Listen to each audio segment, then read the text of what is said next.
Good morning, maupay nga aga. Good morning. Pag-start kita, itakan nga na i-share ate hit Lucas. Lucas Gis 38 nga ka 42. Pagpraylani kita. Ako na let mag-opening prayer. Sige, pray kita. Let us pray. O Diyos, salamat po han imo pagmamahal haamon, salamat po imo grasya. Ikaw nga tunay na Diyos at kami iyong hinanap, Lord. Maraming salamat po sa biyaya at naririto kami upang pag-aralan at kilalanin ka pa namin ng mas malalim, Panginoon. Iniimbitahan ka po namin ngayong umaga sa aming pagkatipon-tipon, sa pag-aaral ng iyong banal na salita, na mangusap ka sa bawat pusong naririto, Panginoon, na Lord, ikaw po ang magturo sa amin, ikaw po ang magbigay ng message sa amin, Panginoon, na lahat po ng nalalaman namin sa iyo, Lord, ay ito'y mag-grow sa amin, Panginoon. We will bear fruit, Father God, at lahat ng natutunan namin, Panginoon, ay mai-share din namin sa mga taong nangangailangan ng iyong liwanag, Panginoon. Holy Spirit, be with us po today sa mga tao, Lord, na wala pa po dito. Invite them, Father God. Talk to them. Walk with them, Father God. Thank you, Jesus. We continue, Lord, to worship you, to glorify your name. In Jesus' name, amen and amen. Praise be to God. Hinit magbabasa Lucas 10:38 nga ka 42. May dahayo available magbasa. Ika'y walang katulad. Sige po. Ika'y nag-isa. Anay. Namang wala ng iba. Sa'yo ang aming awit. Tingin ng aking tinig. Sisigaw sa buong mundo. Dumalaw si Jesus kina Martha at Maria.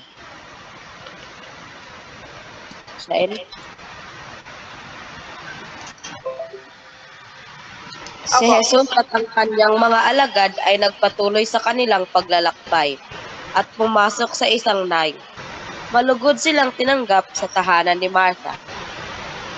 May kapatid siyang si Maria na naupo sa may paanan ng Panginoon upang makinig sa kanyang itinuturo. Si Martha naman ay abalang-abala sa paghahanda, kaya't lumapit siya kay Jesus at nagsabi, Panginoon, baliwala po ba sa inyo na pinababayaan ako ng kapatid kong maganda ng nag-iisa? Sabihan nga po ninyo niya siyang tulungan naman ako. Ngunit sinabi ng Panginoon sa kanya, Martha, Martha, nababalisa ka at naabalang-abala sa maraming bagay. Ngunit iisa lamang ang kailangan. Pinili ni Maria ang mabuti at ito'y hindi aalisin sa kanya. Amen. Amen. Thank you, Inel, ang pagbasa. God bless you. Praise God. Itatan niyo na pagbabasahon tungkol kina Martha and Maria. It era ginbuhat kon, di ba? Nakita din hinga Jesus kinatuhan balay ni Maria nga hi Martha.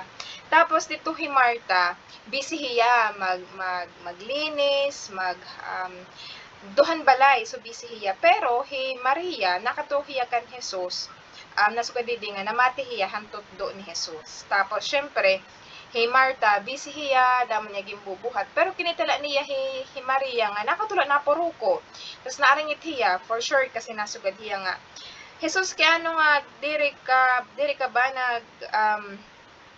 nag-iisog nga itaton bugto wala gimbubuhat, di binubuligan, ngidangak bugto nga mahusay. Nasugad naman Jesus nga, ansagbang ni Jesus sa iya, nasugad nga. Martha, nalilisang ka, nalilibang kahit damo nga mga butang, pero si Maria, pinilila niya maging mabuti at ito ay hindi aalisin sa kanya. Diba, ano itlinhi itigin tutudduha at ni Jesus, ano it iya message niya karayag natan hibaro. Pero diba, kulawit talaan hiya, hit practical nga butang. Hikita, suga, ahamon, damang kami nga magburugto, diba? Pag kinikita at atan bugto nga, nagkitinarabaho, tapos ito sa naman, wala bubuhat, di ba naaringit kita? So, asya parang una nga nakikita nga picture din he. Pero ano pa'y mas malalim nga karayag itutdo dinhi ni Jesus sa atin. Kung ano it aton posture, it aton heart. Kung ano it na una, it aton posture, it aton heart. 'Di ba? Kasi diri nasa rin hi Jesus din hinga porket diri hi Martha nagbubuhat hin maupay nga physical or nga sugah bubuhat ni Martha maraot na hi Maria sugad maliwat kan Martha diri sugad hi Martha nga nagbubuhat hin pagtatrabaho ya nagbibisi maraot na liwat hiya pero ano ba gintuturay ni Jesus din alot iya ginre-relay ha aton nga message di ba sugalad di man kita kan Martha nga tanan kita din hi Martha di ba mga busy, 'di ba? Sa ingay ng mundo, nahingangalimot na kita nga dumuo kan Jesus, mag-worship na ano't ibig sabihin din nga aging bubuhat din ni Maria nga nakadahiyahan paananhan ni Jesus na mamatihan katutuan. 'Di ba? Ibig sabihin hi Martha nakatuan iya presensya kan Jesus. Nakatuhiya nagwo-worship, nag-worship hiya kan Jesus. So, ikintutudloha aton ni Jesus din hinga.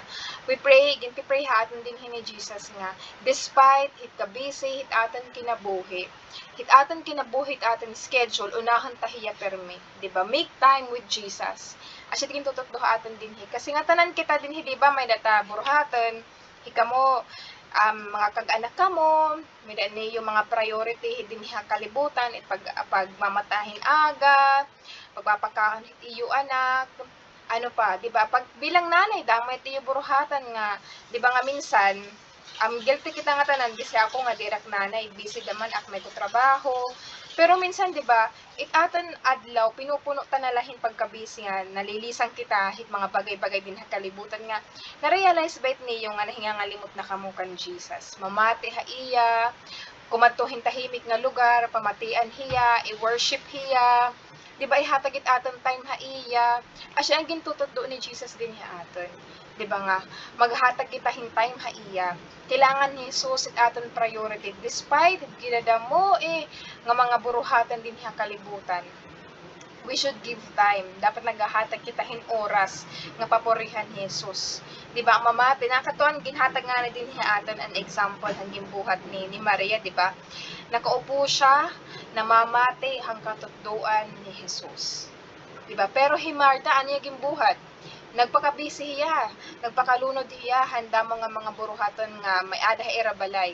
Asya kita hit, di ba? Let us be honest. Asya kita hit, bisan namin ako minsan, or minsan, tinutuyo ta 'di ba nga diri maghatag hin time kan Jesus 'di ba napadara kita hit magulong mundo I pray nga bisan gigukurit kalibutan damo it kaguluhan malipong I pray nga matudyan ta permi it atan sarili nga nagwo-worship kan Lord amen 'di ba kasi maupahin may ada ta may time kan Lord kaya ano aging tututuan kita din hini Jesus nga magkaroon kita hin worship ha iya di ba hit atan pag-worship kan Lord nabe-bless liwat hi Lord napapapurihan ta hi Lord ya atod nga nahibabaro kita mag-surrender ha iya gintutudloan kita gintutudloan at atan karakter bilang mga Kristiyano di ba giniiba it aton perspektive sugan aton share kakulop na nagkakamiada kita hin communication kan Lord nagkakamiada kita hin deeper mas malalim nga pagkilala ha iya di ba hinamamati kita ha iya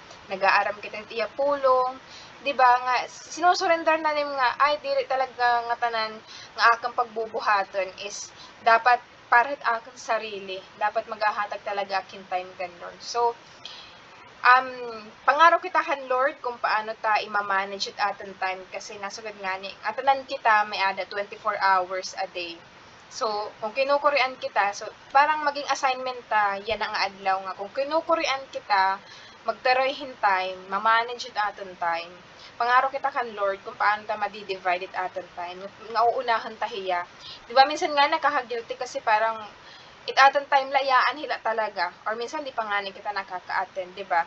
So I pray nga maghatag kita hin time permitan Lord kasi aram niyo at the end of the day naniniwala nga kita it nagbe-benefit si kita lagi hapit nakakakarawat hit kaupayan di ba gimbubuhatain it nga pagkakaroon hin time kan Lord diri kita nawawaraan nadudugang pa kita kay ano nga nadudugang kita yung kaaram Diba? Ya atuit nga gimbabag-o kita ni Lord. Wow, thank you Lord. Kasi diba naghatag akin time hayan. I pray takon prayer niya ng adlaw.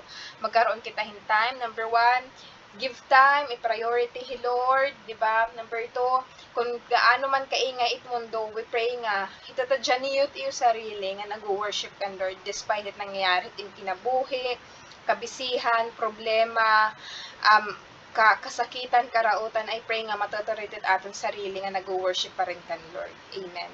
So, actually, dakan mo share niya nga aga, this is just a reminder la, aton nga tanan, haakon, tak sarili nga, bisan gaano ka busy, I pray nga paramiyak nag-give time kan Lord. Amen. So, actually, dakan mo share niya nga aga, kung may na niyo karayag igdagdag,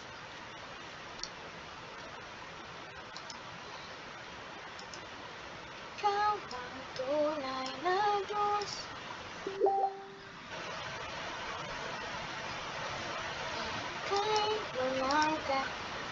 May dahay yung una nga magpipray, Ate Jonah, Naidelia, Ate Belinda. Kaya lang katulad.